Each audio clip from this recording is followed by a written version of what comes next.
You all, as you're sitting here, are systems that simulate and emulate themselves for themselves as they're listening to me. It was supposed to be just another lecture. Nobody expected what came next. This is the recording they almost buried. Of course you don't see with your eyes. I hope nobody of you believes that. No one talks about what happened after.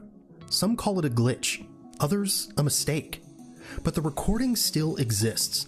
Proof of a moment when a man somehow cracked reality itself. You see with your visual system.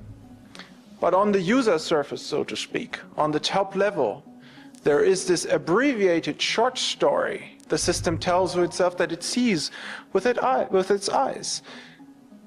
And it creates this little avatar, which you are, the phenomenal self-model. This avatar doesn't know it has a visual cortex, it just sees with its eyes. It doesn't know it has a motor cortex. It just acts with its hands. Before we continue, I want to take a moment to thank today's sponsor, Raycon.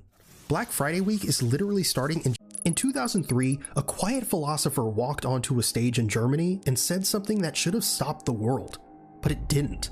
His lecture was recorded, archived, and mostly ignored.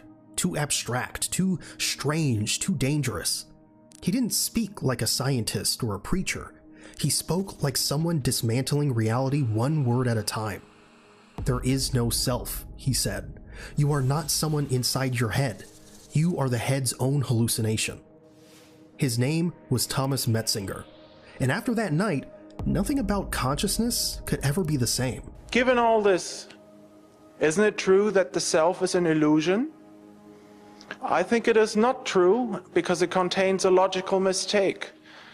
On the level on which we are talking, there is no such thing as truth or falsity.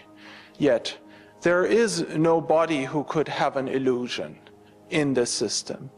So if you really wanted to stay with the idea that the self is an illusion, you would have to say that it is an illusion which is no one's illusion. Those who heard him speak said it felt less like a lecture and more like the floor giving way beneath them. Because if the self is an illusion, then who is left to see through it? It's just like someone watching a movie, but the watcher is also part of the movie. For as long as you've been alive, it's felt like you are the one sitting behind your eyes, observing the world play out on some private screen. You feel like there's a solid I inside, the thinker of thoughts, the doer of actions, the one who sees it all happen. But according to Metzinger, that feeling is the first and greatest illusion. He says there is no little person in the head, no observer hiding behind the curtain. There is only a process, a simulation the brain runs, so convincing that the simulation believes it's someone. He calls this process the phenomenal self-model, or PSM. It's the brain's internal representation of you, your body, your emotions, your memories, your voice. Every second, this model updates itself, drawing from sight, sound, touch, heartbeat, and motion. It is not you watching the world, it is the world watching itself through you. All events in the world are controlled by my own volitional acts. So to speak, the self-model can also expand to the boundaries of the world. And in a couple of years, I gave a talk in a psychiatry institute in Germany. They had 2 patients there.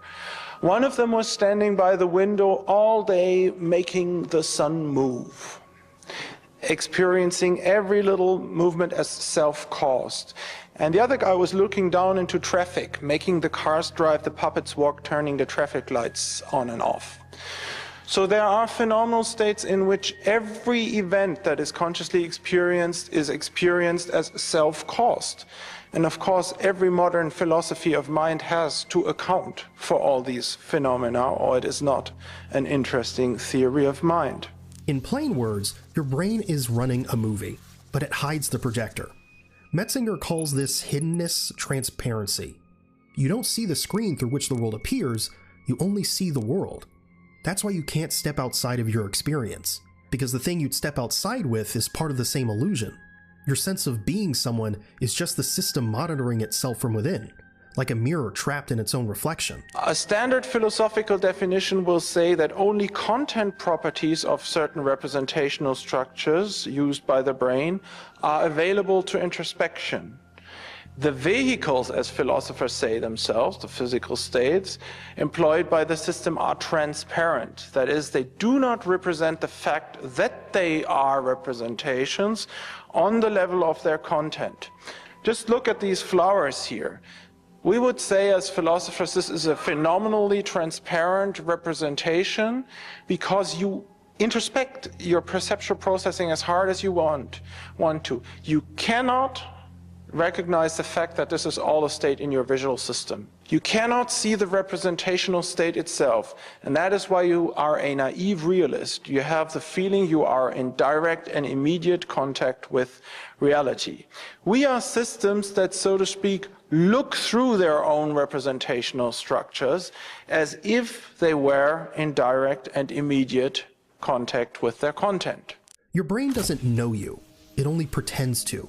It performs the role of you so well that the actor forgets it's acting. And every time you wake up, that performance begins again, seamless, effortless, invisible. But even the best performances break. Every illusion leaves traces of the trick if you know where to look. Sometimes the brain hesitates, loses its rhythm, and the mask slips just enough to show what's underneath. Your mind can give you a hand that doesn't exist, or take away one that does exist. Every now and then, the illusion of being someone flickers. The brain, usually flawless at stitching its story together, slips. And for a brief moment, you can see the seams holding your reality in place. One of the most famous examples came in 1998, when psychologists Matthew Botvinnik and Jonathan Cohen published a study that would change how we think about body ownership. They called it the rubber hand illusion. In the illusion, normal individuals experience an artificial limb, a rubber hand, as if it were part of their own body. The subject observes a facsimile of a human hand, the rubber hand, while one of his own hands is hidden from view. Both the artificial hand and the subject's hands are stroked repeatedly and synchronously with a probe.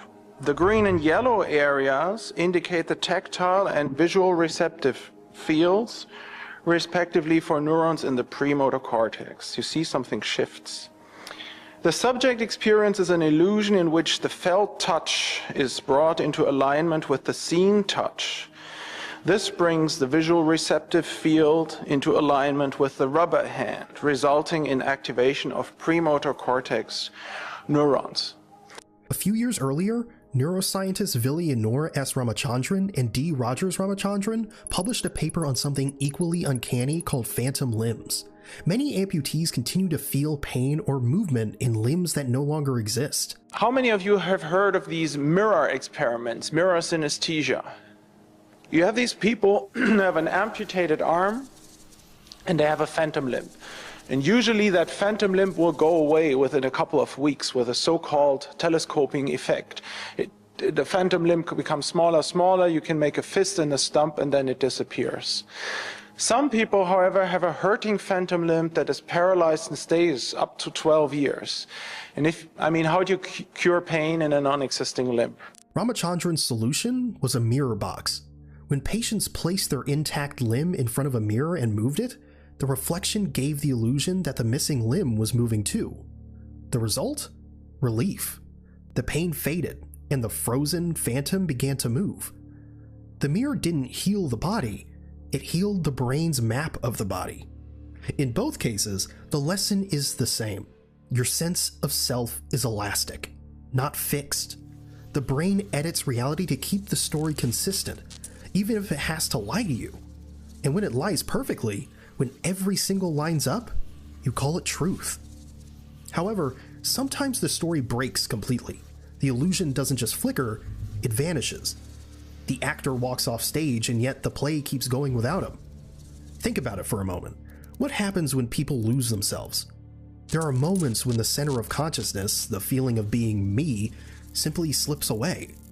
The body still breathes, the eyes still see, but the one who claims ownership disappears. Psychiatrists call this depersonalization or derealization. In 1998, researchers Mario Sierra and G.E. Barrios published a study in biological psychiatry describing patients who felt detached from their own existence, as if watching life unfold through thick glass. Every day people come into emergency wards and say things like this: "Doctor, I am a robot. I am transformed into a mechanical puppet. My volitional acts are not my own volitional acts anymore."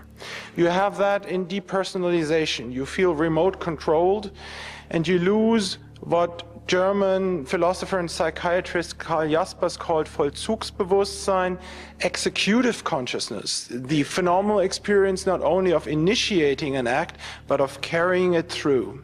But then you also have states where people say, "I am the whole world." There are more dramatic fractures of the self. Alien hand syndrome, documented in medical case reviews around 2009, exposes how fragile agency can be. In this condition, one hand acts on its own, unbuttoning a shirt, the other hand just unbuttoned, reaching for objects the person doesn't intend to touch. In alien hand syndrome, my arm performs goal-directed actions without my own control. The interesting thing about that syndrome is that you have goal-directed actions, typically with a sense of intermanual conflict. The alien hand syndrome patient will pick up the phone and the other hand will slam the thing down and interrupt it. One hand will button down the shirt, the other hand will button it up. The interesting thing is that some patients even start to attribute personality to that limb because it's so obviously goal-directed. It's clear you can have goal-directed motor behavior which cannot be integrated into your conscious self model. Patients often describe the limb as having a will of its own. Neurologists trace the cause to damage in the brain's corpus callosum, or frontal lobes, where planning and control intertwine. When the connection weakens, intention splits from movement, and the mind becomes a crowded room. But the loss of self isn't always an illness. Throughout history, saints, monks, and psychonauts have sought the same vanishing point. They called it surrender, enlightenment, unity with the divine. Across brain scans in ancient scriptures, one pattern repeats. The self is not a solid thing. It flickers, it breaks, it can even vanish completely, yet awareness remains. But what if the reason you can't find the self is because it's hiding in plain sight? What if the illusion works so perfectly that even when you look for it, you're already seeing through it? The trap isn't outside you. It's the lens you're looking through right now. Thomas Metzinger's most unsettling idea is that you can't see the illusion because you are the illusion. He explains that the brain builds a perfectly transparent model of reality and of yourself inside it. Transparent means you can't recognize it as a model at all. It feels like direct contact with the world. You look through the glass of your own mind and never notice the glass. The self is not a secret observer hiding in the dark. It's the reflection projected on that glass. To make the illusion run smoothly, the brain doesn't just represent the world, it also represents the act of looking. Metzinger calls this the phenomenal model of the intentionality relation, or PMIR. It's the constant sense of, I see this now, I hear this now, I am thinking this. According to cognitive science summaries, this structure joins subject and object into one loop, so tightly woven that you can't tell which side of perception you're on. It's not that you have experiences, experience itself has you. We are systems that co-represent the representational relationship while they represent. That is, the PMIR is a dynamical and transparent model of the self in the act of knowing. A PMIR is a continuously changing inner representation of ongoing subject-object relationships. That is, the relationship between, say, subject and perceptual object, or subject and internally represented action goal. We are systems capably of dynamically representing ourselves as selves standing in relationship to object components in the world or in our life. The trap is that this invisible model feels like freedom. You feel autonomous, grounded, alive in a solid world. But every bit of that feeling is generated from within the same system that claims to be free. The brain hides its own code, not out of malice, but efficiency. If it had to remind you that everything you see, including yourself, is a simulation, you'd never act.